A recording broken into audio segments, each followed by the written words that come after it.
Sam Seder on the Majority Report. It is a pleasure to welcome back to the program Dave Weigel. He is the national correspondent, political correspondent for Semaphore. Dave, Emma is sick today, so she's going to miss this, sadly. But as national political correspondent, what time were you on an airplane last night? So I actually left Iowa before the caucuses were over, and yet I was a little bit pompous about the decision by every network to call this while people were still voting.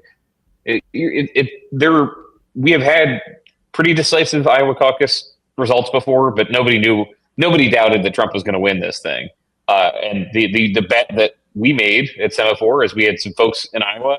I came here to get set up and explain what was going to happen in New Hampshire, because really had Nikki Haley come in a huge surging second, people been surprised by that.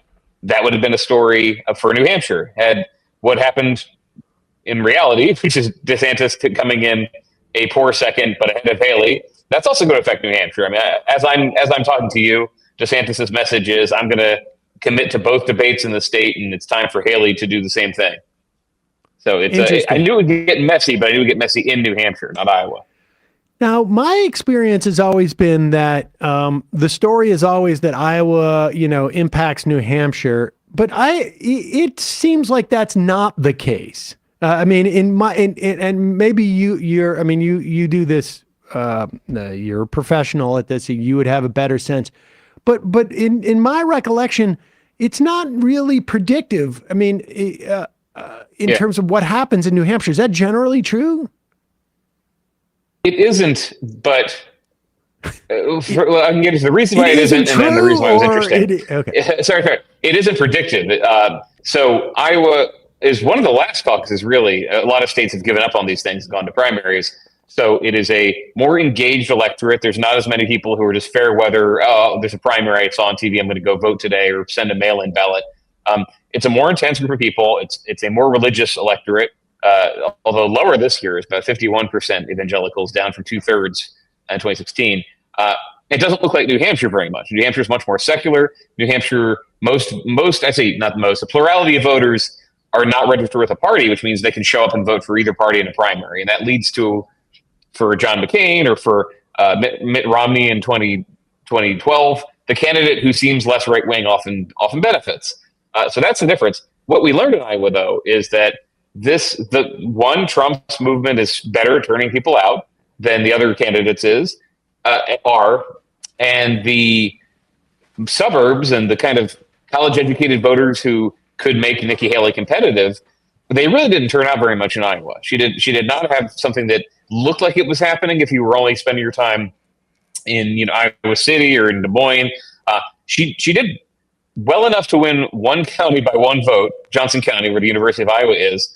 But if you compare, maybe we'll get more into this, but if you compare the results 2016 and even 2012, there were more white working class voters in rural counties turning out relatively than voters in the suburbs.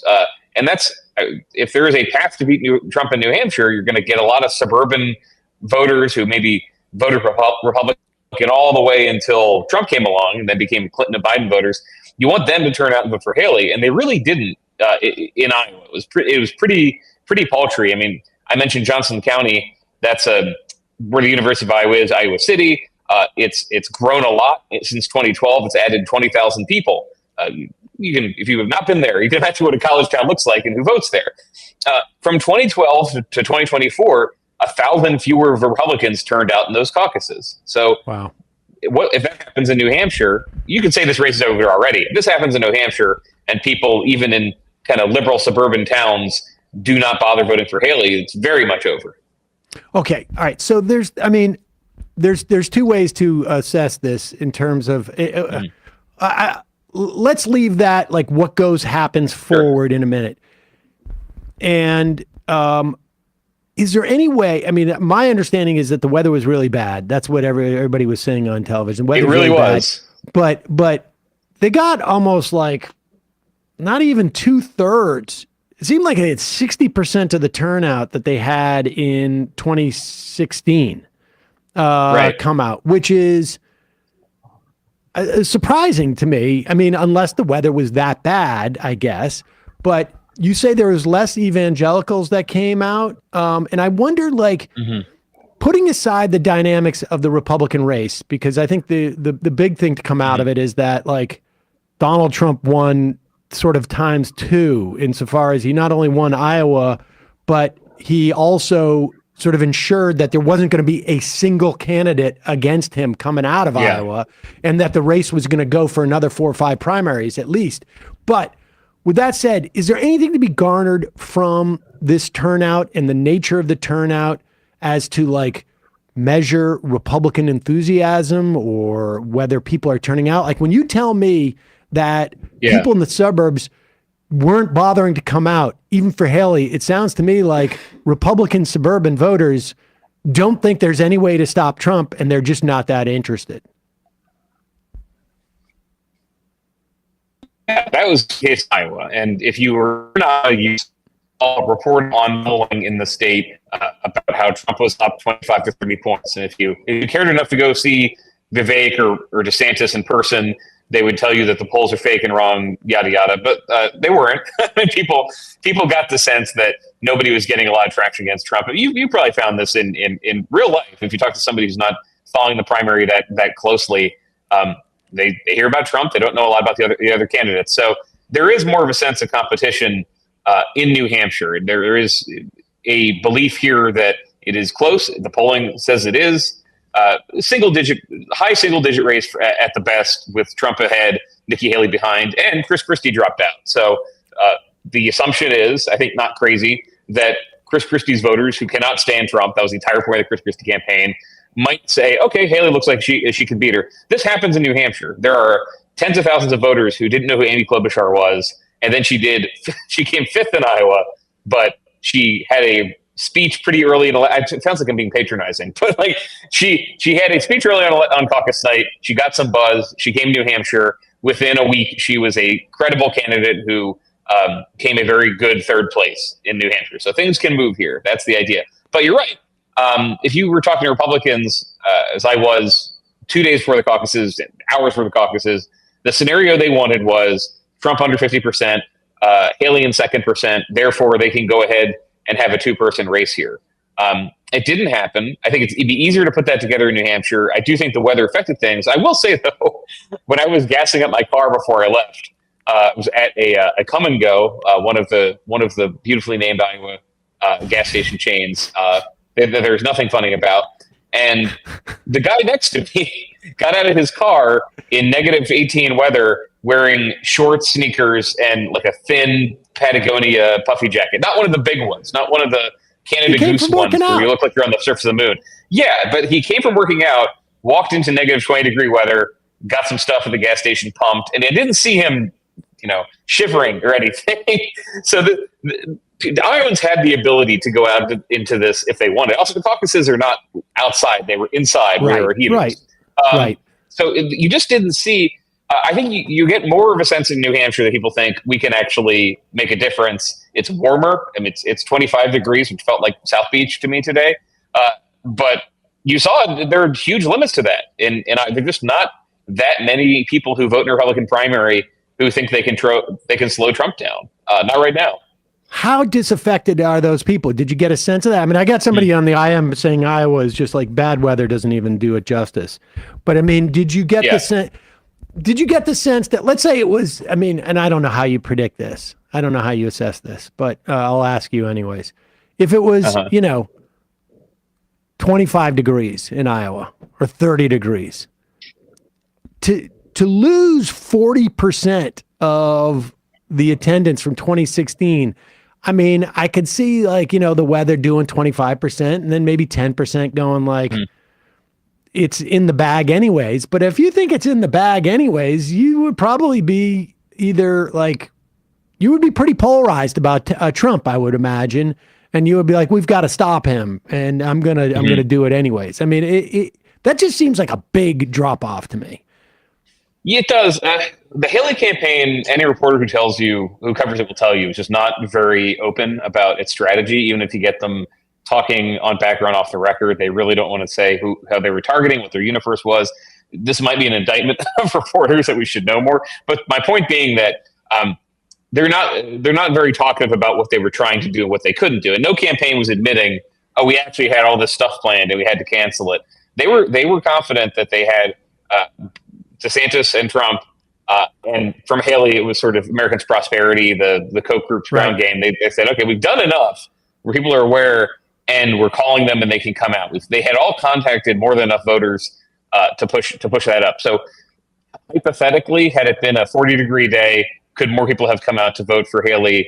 I think so, but I think more people could have come out to vote for Trump. I mean, one thing I'm including in our analysis as it goes up is if you look at, I looked at the counties that Trump flipped from Obama. They went for Obama in 2012.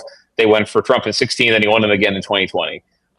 He didn't win them all in the caucuses in 2016, but those are the places where it's okay. White guys without college degrees, working class, those people weren't necessarily Republicans, and now they like Trump.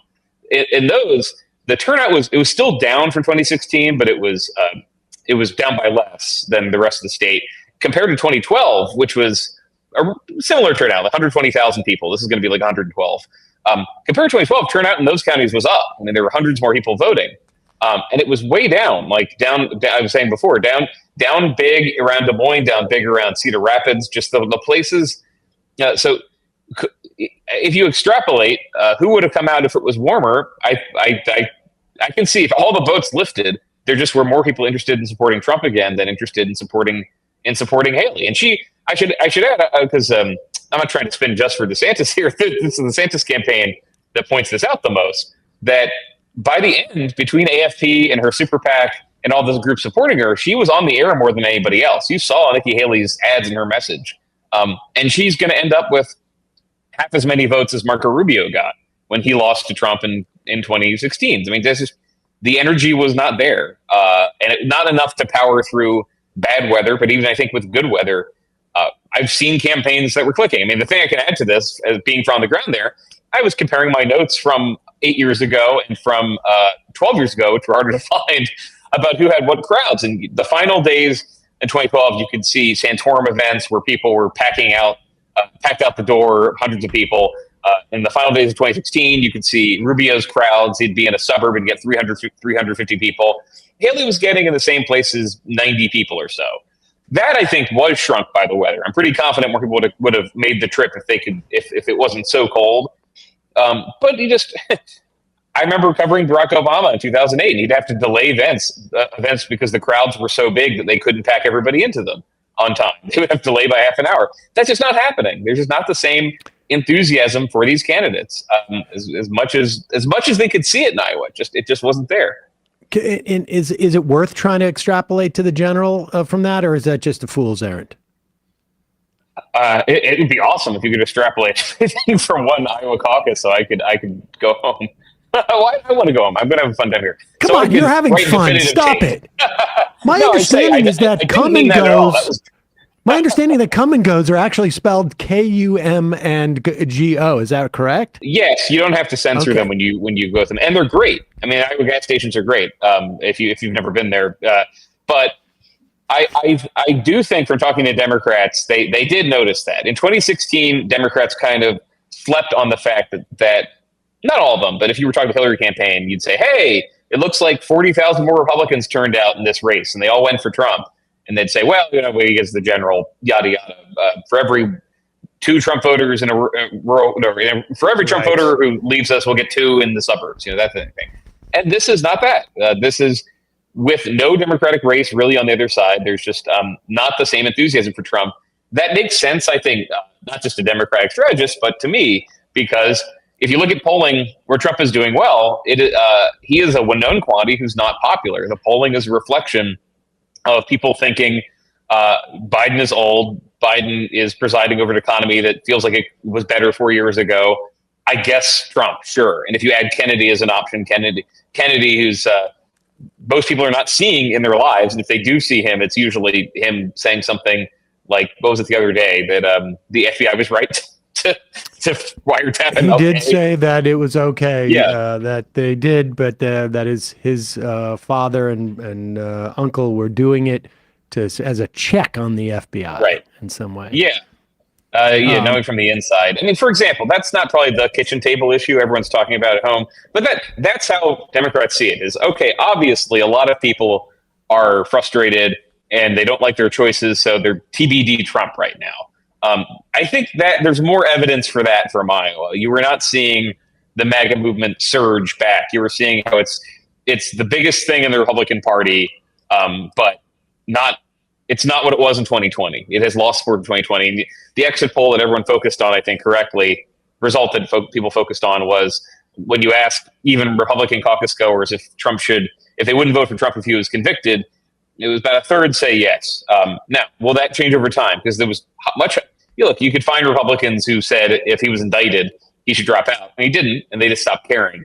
But there is a softer Trump vote than there was. There's an even softer, like non-existent enthusiasm for DeSantis and Haley. Right. And Trump's victory speech, you've followed a lot of these speeches. It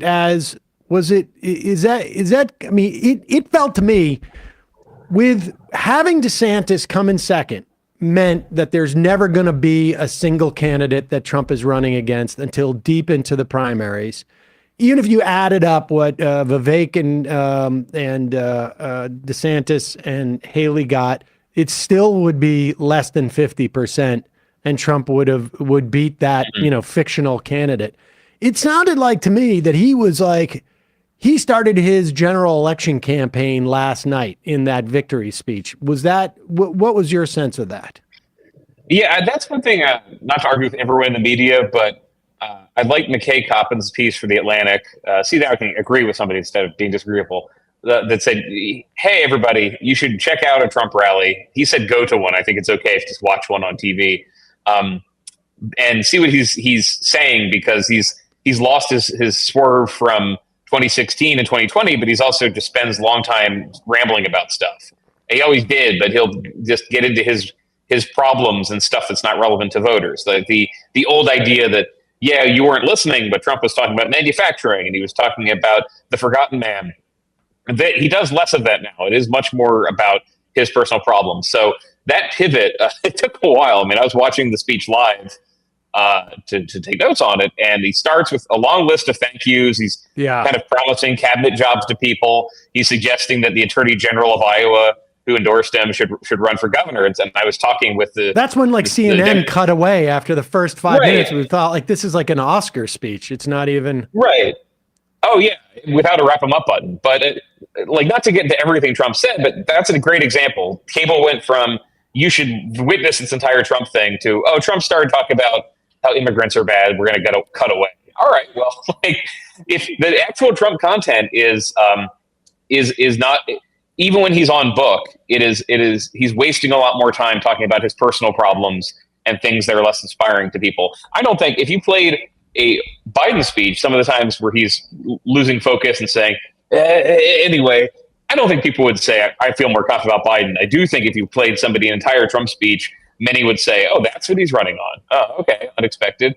And I was mentioning the Attorney General because I was talking to the Democrat who might run for governor in 2026 in Iowa. And he was saying, that's interesting that he's on stage with and endorsing for governor this Attorney General who is kind of famous for taking contraception away from rape victims. Like he's not breaking away from the unpopular parts of the Republican Party. Anyone who wants in the tent will come in the tent. He's on record 1 billion times now saying unpopular things about abortion, or often incoherent things. But Democrats are pretty happy with the tape they're getting from all this stuff. Whereas in at this point in 2016, he was dunking on Jeb Bush in ways that a lot of Democrats thought was pretty fun. He has shaken up his message, even on book when Trump is delivering mostly the speech. He says, I do think in the rest of the media there's a effort to not an effort, but a tendency to cut out the stuff that's kind of rambling because it doesn't make good sound, as we say in the business, and focus. Well, he's on message here. Yeah, he's also off message. People might notice that how easily he starts talking about his grievances. Let's talk about going forward. One of the numbers that really also stuck out to me was the number of people who thought the Iowa goers who thought that abortion was the most important issue, like 50% of them went for DeSantis. And I think it was 25% then Trump. And that to me suggests that Haley has no path. Like, she's going to go to New Hampshire, but everybody's going to write off New Hampshire because it's an open primary essentially. And it's like as Haley country as there can be. If she can't win in New Hampshire, it's hard to imagine she can win anywhere. So I don't think people are going to pay attention to that. DeSantis is going to go in. He's going to do those 2 debates if she does them, but that's it. They're going to spend the rest of their time maybe in South Carolina, but it's Nikki Haley's spot. But then the next couple of primaries is where DeSantis goes. And if he's getting the hardcore anti-abortion vote because he made some inroads in questioning Trump's abortion bona fides, and Trump was a little late in sort of embracing. That's going to be helpful for the Democrats, I would imagine, because Trump's going to have to raise the fact that he was responsible for appointing justices who got rid of abortion. But also it means that Nikki Haley has no sort of like path, it feels like to me, to become that primary candidate against him. Yes, the abortion issue is pretty complicated, and I've been talking a lot, so uncomplicated. If you live in Iowa, you're an Iowa pro-lifer. What Trump did by appointing his Supreme Court justices made it possible for your state to effectively ban abortion. You have a 6-week ban. And maybe you can care a lot about whether California bans it too. And that's the Lindsey Graham position, the Tim Scott position. But it turns out you didn't care that much. I mean, you're not marching to the polls to vote against Donald Trump because he's not specific about the federal ban he'd do. And it just wasn't as much of an issue in Iowa, which is the place where that might have mattered. I mean, in New Hampshire, it is a more pro-choice state. Even Republicans generally are more pro-choice. I mean, the governor isn't, but the furthest they've done with complete control of the legislature is a 24-week abortion ban. I mean, 24 weeks, if that was in place in Texas, the Kate Cox, the woman who had to flee the state to get a medically necessary abortion, she was not at 24 weeks yet. So this is a more liberal state on social issues, not really fiscal issues, but social issues. And it's unique in the Republican primary. I mean, Vermont exists. All right, that's about it. There's not many places where you get a Republican electorate that's pretty pro-choice. So yeah, the problem for Haley is, what do? Best case scenario, you got an electorate that is aligned with you in New Hampshire. You win New Hampshire, and I think she would be a big story. The first Republican woman to win the primary, first non-white person to win the New Hampshire. There's a lot of stories you could tell about this. But then she runs into this brick wall in South Carolina, because that is not the South Carolina electorate. The South Carolina electorate, same thing. The abortion is banned effectively because of what Trump did. So if you're an abortion-focused voter, you're fine. If you want specifics, you've got DeSantis. If you don't want any of that stuff, well, you have Haley, but you can't lose your home state and continue. There's no way to do this. There is no way to spin.